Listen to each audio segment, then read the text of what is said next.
ဖူပွင့်ရတနာကျိုးဆိုပါရှင်ဒီနေ့မှတ်ဖူပြပေးမယ်ပန်းခိုင်လေးကတော့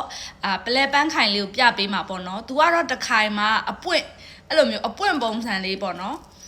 ဒီလိုမျိုးတခိုင်မှာအပွင့်ရှစ်ပွင့်ဒီလိုမျိုးလေးရှစ်ပွင့်ပုံစံလေးလုပ်ပေးထားစုစုလေးနဲ့ပလဲလုံးဝတီးတန့်အောင်မှာလုံးဝ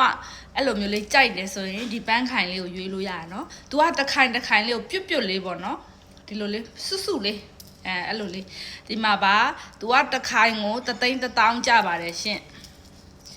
တခိုင်ကိုတသိန်းတစ်တောင်းမှာဒီလိုမျိုးလေး၃ခိုင်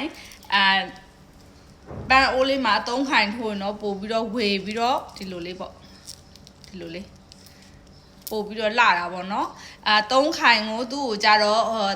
တစ်ခွအရွက်လေးနဲ့လှုပ်ပေးထားတာနော်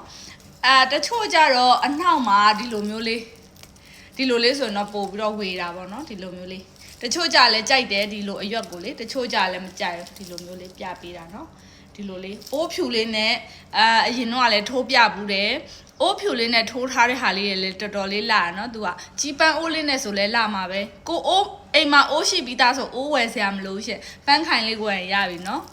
သူကကြတော့ဒီလိုလေးပါနော်စုစုလေးပန်းခိုင်အရှိကတပေနဲ့6လက်မပါမနေ့ကရှင်းပြထားသလိုပဲကိုစိတ်ကြိုက်ဘယ်အိုးနဲ့မဆိုထိုးလို့ရပါတယ်နော်ပန်းခိုင်ကိုအတိုးအလျှော့ဒီလိုကိုလိုတလို့ကွေးလို့ရပါရှင်သူ့ရဲ့ပန်းခိုင်အရှိကတော့တပေနဲ့6လက်မရှိပါတယ်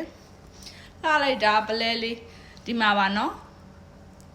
အပြင်မှာလည်းဒီအတိုင်းမှာပဲလှပြီးတော့ပလဲလေးကသူကကြာလေဒီလိုမျိုးပွားပလဲလေးဆိုကြီးလာနော်ပလဲလေးက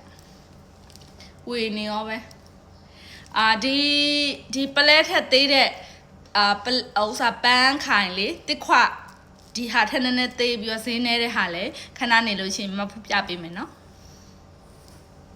လှနေရောပဲပေးလို့ရပါတယ်ရှင်